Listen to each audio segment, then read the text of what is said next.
For the pregame show, there is a movie. It is a 3-part movie. Overall title is The Human Condition, and the first part is like 3.5 hours long. I think the total runtime of the whole thing is like 9+ hours. Easily one of the longest pieces of films in Japanese cinema, and its title is The Human Condition. First part is called No Greater Love, and excuse me. Topically, it is about the. It is a very bold movie, safer to make during U.S. occupation of Japan after World War II, but bold nonetheless. That is very critical of treatment of laborers in the forced work camps that Japan set up in Manchuria during its imperial efforts prior to and during World War II. And so it's intensely critical of Japanese wartime policy and colonization efforts. In terms of character development and what it is about on the human level, it's about a man who wants to reform these systems. Hey, Shogi Explained. It's good to see you. But yeah, it's about a guy who wants to reform these systems and the resistance that he runs into, and how much pushback he gets, and ultimately the betrayals that he undergoes trying to, to be worth his ideals.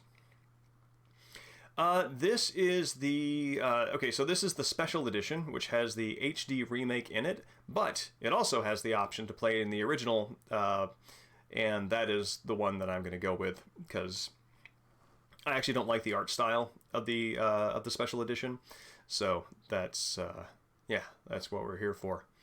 But yeah, so the cinematography in Human Condition is exquisite, and there is an incredible attention to balance and focus in both the landscape and the way people move through it, and I'm going to show you 2 scenes from that I think are particularly stunning. So this is the first one. So. Excuse me. This woman is running toward the camera. You can see that she is on this winding road, and this is where the shot starts. Where she is in the middle of the screen. The screen is sort of divided along a diagonal slant that splits it into sharp, kind of almost chiaroscuro, light and dark segments. And as she runs, it's weird, the perspective, it looks like a straight line across from right to left, like that could be a path that stays at the same distance from the viewer, but it actually brings her closer. So she runs forward and reaches sort of the same height as that little plateau in the background, and then as she rounds the corner, she overcomes it, and moving forward, she runs so that her head exits the frame perfectly at the top of the shot.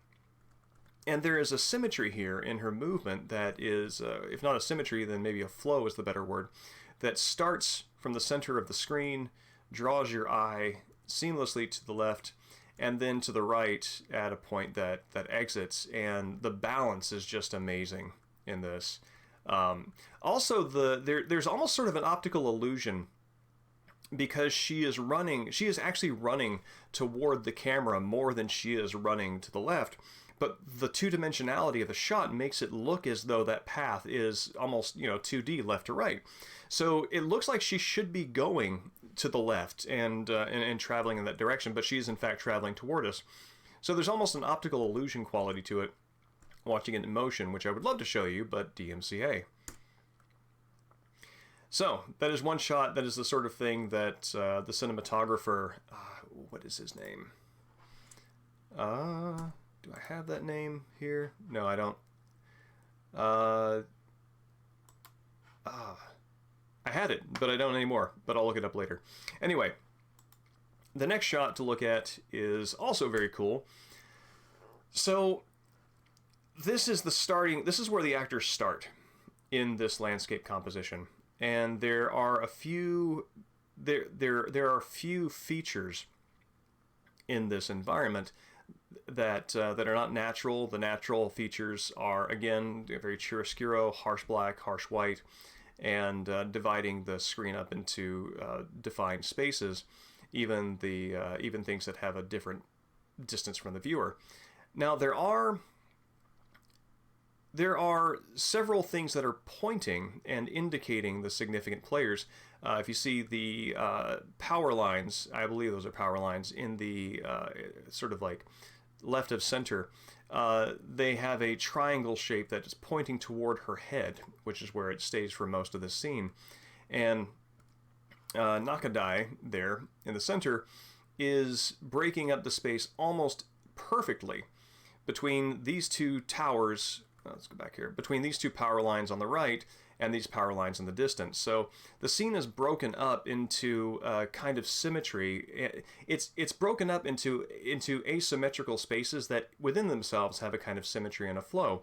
So it's, this is it's pointing down the slope, and we get to see that there's a sort of rigidity and a sort of fixed position here. And watch what happens when she goes toward him. So most of the shot is spent at this distance in these fixed positions. As she goes toward him, the camera repositions itself, and watch what happens.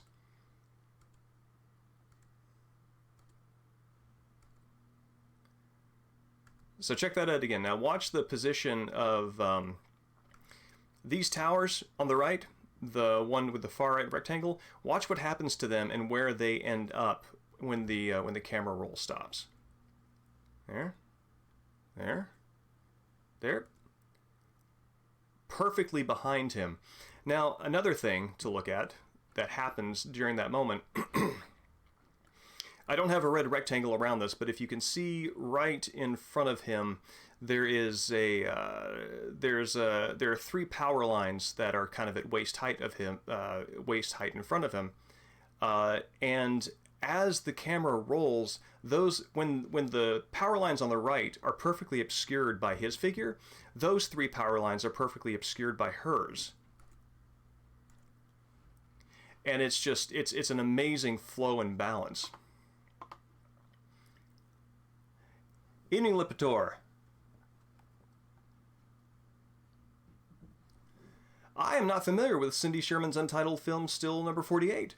That is worth noting down, and when I go back through and archive this, I will look into that. Thank you. Also, how are you? I think there's this much thought put into this film. I wouldn't call it necessarily thought, but I think there is an intuition on behalf of the cinematographer that that results in this kind of balance. The ability to go into a natural area without any kind of frames and find the flow in it is an art, and it is a talent. It is very hard. I've done some outdoor photography too, and finding the right kind of frame when nature doesn't give you that. And the last thing on this that is just amazing. Okay, so again, we're gonna roll through this one more time. Okay, so this is where we're starting. Camera rolls, or camera moves, and we end here. Now, look at where the horizon is, the attention is on Nakadai's waist. Again, this shot holds here for about 30 seconds before the camera moves or the actors reposition themselves. And then look where it ends up. It ends with the attention again. She's reaching out and holding his hands, holding his wrist as his hand is in his pocket. And the attention is, again, at exactly the same place, even though the camera moves. So let's go back. So the establishing shot tells us where it's going to end. And it ends with, her reaching out to connect. And it's just an amazingly constructed scene and shot. And I admire this greatly, and I'm very glad that there are 2 other 3-hour installments of this movie that I get to watch. These are the sorts of things that please my brain very much. Yeah, good nature photography. You feel very good when you get it.